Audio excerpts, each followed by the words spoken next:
मित्रांनो, नमस्कार. तर चला बघूया आजच्या भागात काय घडलंय. तर जुळली गाठ ग या मालिकेच्या आजच्या भागामध्ये इकडे आता जी नीता असते, नीता आता दामिनी म्हणत असते की नीता आपल्याला पुन्हा त्या बाईकडे भेटायचं असेल तर कसं भेटता येईल. तर आता लगेच दामिनी असं म्हटल्यावरती नीता म्हणते, आई तुम्ही काळजी करू नका, तुम्हाला भेटायचं ना त्या बाईला, मी पुन्हा तुम्हाला भेटवेल असं म्हणत असते. आणि आता तिथे ते तिथून आता लगेच इकडं जी सावी आहे ती त्यांचं बोलणं ऐकत असते. तिने ते ब्लूटूथ कानात घातलेलं असतं आणि तेवढ्यात आता धैर्य येतो आणि हे सगळं म्हणतो की काय आहे सावी तुझ्या कानात. तर सावी म्हणते की कुठं काय फ्रेंड.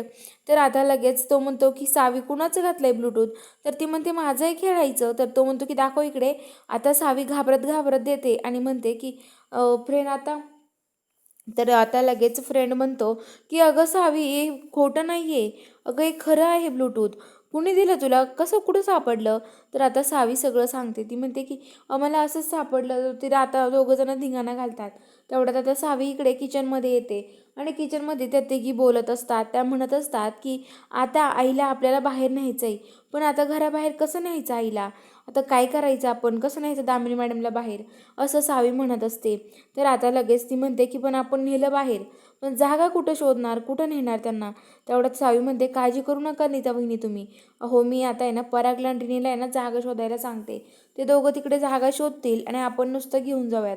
तेवढ्यात आता तिकडून मेसेज येतो पराग आणि रिनीचा. हे बघा आम्ही जागा शोधली आहे, तुम्ही घेऊन या त्यांना लवकरात लवकर, असा मेसेज येतो. हे बघून आता सावी म्हणते बरं झालं. तर इकडे दामिनीला नेण्यासाठी ते हॉस्पिटलमधले लोक आलेले असतात आणि ते आलेले असताना आता लगेच सावी म्हणते नका नेऊ त्यांना कुठे. तर आता लगेच ते दामिनीला हॉस्पिटलमध्ये न्यायला सांगतात वेळेच्या. आणि इकडे आता सावी धैर्यकडे पळत येते आणि धैर्यला सांगते दामिनी मॅडमला नेण्यासाठी कोणीतरी आलंय, तुझे फ्रेंड तुझ्या आईला नेण्यासाठी, ते डॉक्टर तुझ्या आईला घेऊन चाललेत असं म्हणते. आणि आता धैर्य पण तिकडे पळत जात असतो आणि आता सगळेजण तिथे येतात आणि आता लगेच म्हणतो की मी आईला आता कधीच एकटं सोडणार नाही असं धैर्य बोलतो.